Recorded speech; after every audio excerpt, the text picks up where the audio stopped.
Hello there and welcome to the English Riviera Film Festival show. And on the show today we have award-winning director Bridget ODriscoll. But before we speak to Bridget, here's some clips from some of her films.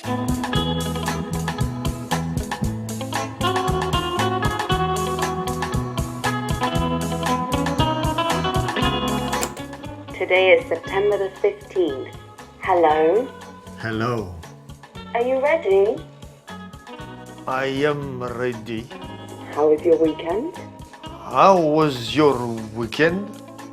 This guy isn't too bad, mind you. Careful!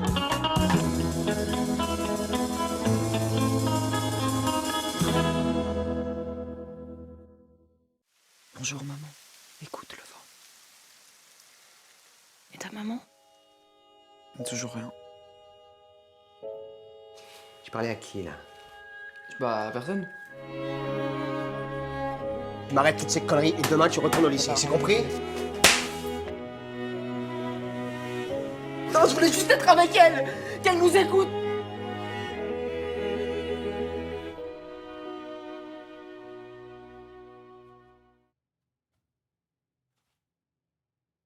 So we're very fortunate all the way from France to have Bridget ODriscoll, who's a film director.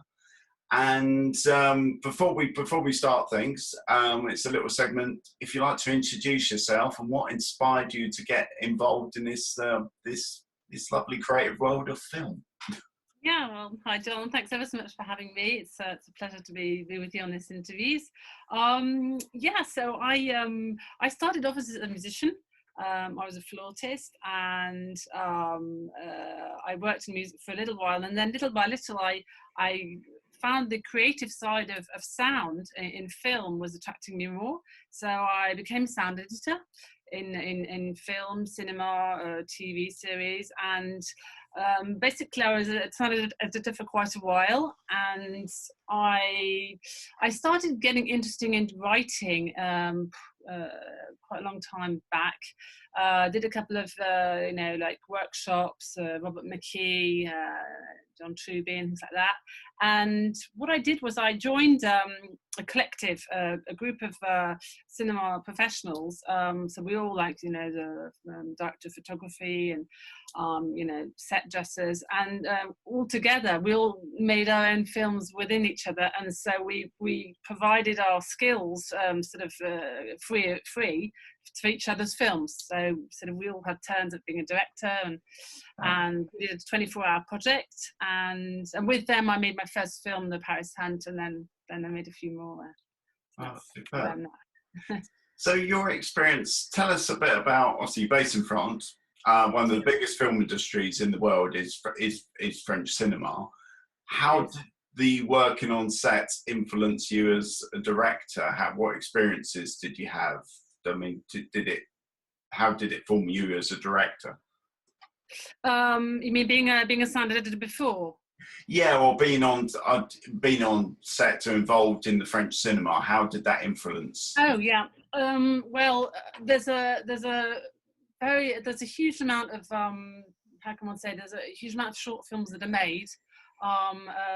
There's a big obviously there's two different distinctions. There's short films that are no budget, and then there's short films that are funded by the system, the state system, which is the CNC, Centre National de Cinématographie. And they, there is a good, how can you say, vibe. There's when you start up, I mean, myself, when I started in sound editing, I did a huge amount of short films for nothing at night on people's machines that they weren't using in the day. And so there is this great enthusiastic will, and which is actually when you become a director, it's amazing. As long as you respect people, you give them good food, and you're kind and polite, people are willing to get up really early in the morning and give a lot of, and it's really touching. I was very moved by, the enthusiasm of everybody. But it has to be obviously a short length of time. Session 78, it was 2 days shooting, so we were able to do it in that how can you say, budget or no budget. And I've made one last year recently, which was budgeted. It was a bit financed, and because it was a week's filming, you can't ask people to come and film for a week. But yes, there is a great enthusiasm, and many film festivals in France, which are free entry, which is quite important for young filmmakers to show their work. And so it's great. And location wise, so you're based in Paris, I believe, is that right? Yes, that's right. Yeah. How is that? Because that location has been used so many times for different films, from French cinema to your big blockbusters like Mission Impossible and things. And how does that inspire you as a filmmaker? Yeah, well, my first short, which I'll send you the link, the Paris Hunt, it was actually my kind of way of saying how much I love Paris, and kind of like a dedicate to Paris. And I wanted to play with the building and the architecture of the Eiffel Tower with the badminton shuttlecock, and it was amazing. I mean, I'm still a bit of I feel like a tourist when I go through and I see the glitter on the Eiffel Tower. It's beautiful, and yeah, we're very lucky being here in the sense that you obviously have to ask the authorization to film in these places, but it's great to have such beautiful architecture in the city. Yeah. Oh, amazing. And tell me about your team you work with. Are they people that you worked on other projects or bigger projects? And you mean the ones for? Well, it changes a bit. The ones on session 78. Session 78, yeah. So. This was it was with the collective. It was quite a small team, but what happened was this collective is just an association, and for a year we hadn't actually made any films because we all each have jobs, in feature films, and so I think it was in January or February the leader of it said, oh, look, we haven't made any films, guys, come and get your skates on, get some scripts. And I'd been researching about and how not to give a spoiler about the subject of session 78 for a different film, for a drama film, and I came across this anecdote of this Polish guy, and it had fascinated me. So I basically I talked about it around me with the group members of the collective, with my husband, who's a re-recording mixer. And we had this idea of turning it into a sort of like a light comedy, to talk about the communication possibilities, and so we really fixed it up quite quickly. I filmed one day in my next door neighbour's house. They're quite an old couple, an elderly couple, and so they were very kind, and they lent us their house, and I tried to make it look like 70s, because it's like his when he was at school, the era of when he was at school, the character. And the second day, again, it's all about getting the knacks of behind the scenes. And I got a friend who works in a hospital. She said, "Oh, look, I'll ask my director." And so I managed to get amazing three hospital bedrooms to be able to film in them. It was absolutely fantastic. So, have one for the the dressing rooms, the other one for the material, the stocks, the cameras, and everything, and then film our scene in the hospital there. So it was a great atmosphere. And actually, to be honest, since then I've made my short, which was budgeted, a bit of financed, and it was a big team. There's about 20-25 people, but I like the small team on set. I like the sense of when we sit down at lunch, we all talk together, and we're kind of like a small family just for that time, and you share it all. Because I like one-to-one. And because I always say when I make short films, it's brilliant that thing on set, but it's weird when you're editing it, because there's nobody there. It's just you sometimes, or an editor or someone. It's like you want to experience that film shoot forever. Yeah, I know, it goes so quickly. I mean, it's literally and so much energy all in one time. Yet again, I have so little experience of actually being on set. You know, I also made this Session 78 because it had been a while since my first short, and my financed film was coming up, and I was thinking, oh my gosh, I've got to get, you know, back used to, you know, getting the reflexes, being on set, you know, finding solutions, because otherwise, you know, there might be some problems. I won't, you know, I had practice. It was a bit like a practice film, but I had so much fun doing it. But it's such a polished film, and I have to say, you know, with the performances, and obviously the sound design's very good, but it has to be with, I suppose. Actually, what was that like? Because you work on features and things. Yeah. How is the film success? So it's been very successful at the film festivals across the world. How is it being received? Did you show it to any of your colleagues that you work for on the features and things? Yeah. Well, yeah, as I say, I was very lucky. It's a very small format, being 5 minutes, so it you know, it's easily slotted into lots of festivals. And I showed it to my colleagues and it's a kind of film, and they all say, especially the sound specialists, you know, the mixers and the sound designers, they like to listen to it again, because there's a real second level of narration if you listen, which is like when we dream and you integrate sounds from your they're outside into your dream, and you transform them. You know, all the beeping of a lorry backing in his house is actually the electrocardiogram, and the guy scraping the leaves is actually when the nurse does his hair. But it's quite hard for you know, the general public to feel that the first time, especially the first time they see the film. And one of my colleagues said, you know, this film, you should have something at the end saying, now watch it again, sort of to watch it twice, as it were.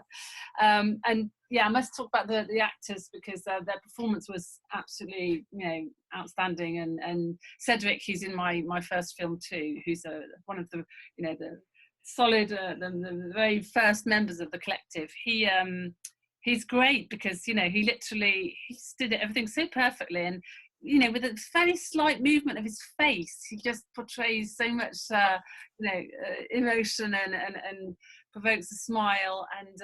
And the two actresses, I must tell you, I actually am very fatalistic, and I rang up the first one, Sarah, who plays the nurse who's on the left.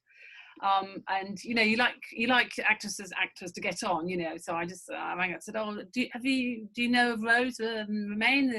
Someone I've contacted to act with you." And she said, "I don't believe it. She's my best friend.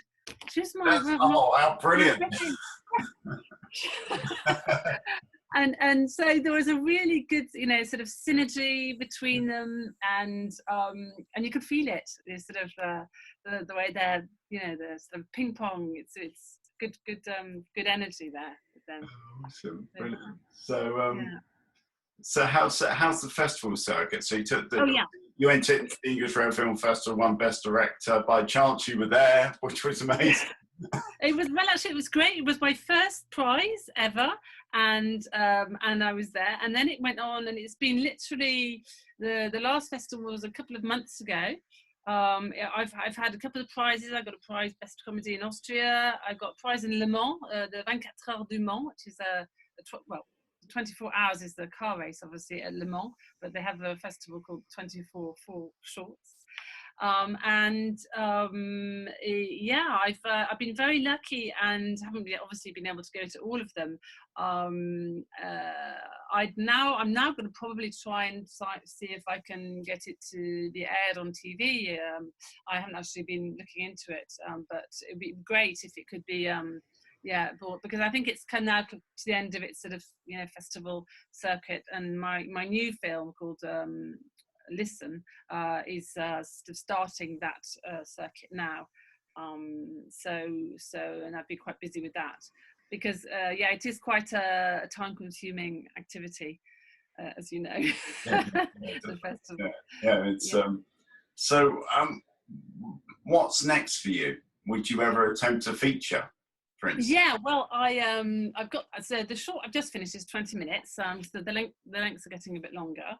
And I'm writing I'm in the midst of writing the longer version of that drama. Session 78 is a harder kind of adaptation. It's a really short format. One cannot really transform it into a feature.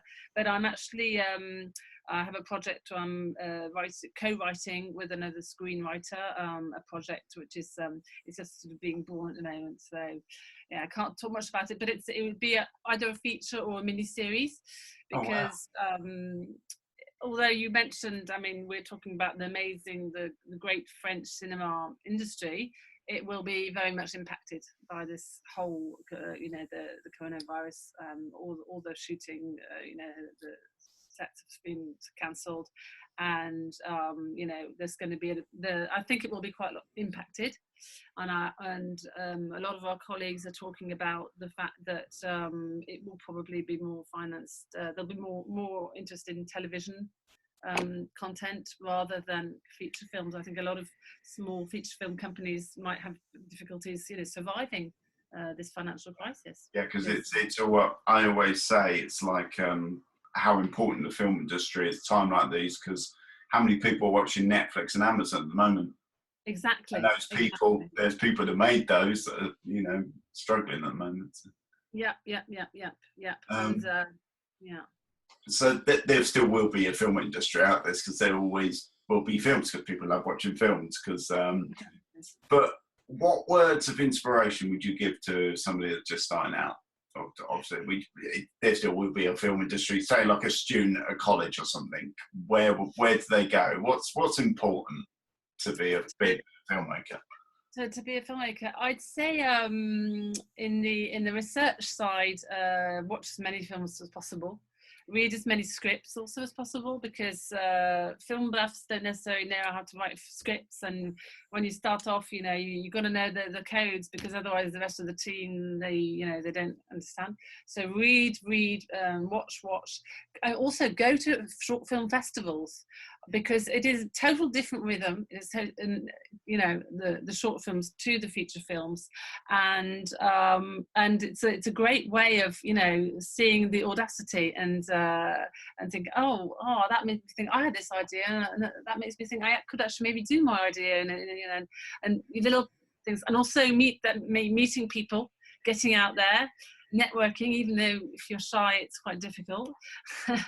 And I'd say on the once you get the film together, do as much thorough research on the characters, on the the costumes, on the makeup, on the lighting, on the sound, everything before the filming, because it really does help having knowledge and everyone being in the know. Another thing that I found was absolutely life-saving was actually rehearsals. If you can get your actors to come and do, rehearsals, even maybe dress rehearsals of each scene, then with the DOP, it makes things so much easier on set, because they know where they're going, what they're doing, and you're able to really deal with the more technical side, and because you've been through you've been through the artistic, the interpretation side of things with them. Another aspect for me, and it's very, very important, is listening to all the different members of the team, listening to any propositions, because for me directing is just really listening and interacting with all the different members of the team, and sort of channeling it into what comes out at the end, really. For me, that's something that's really important.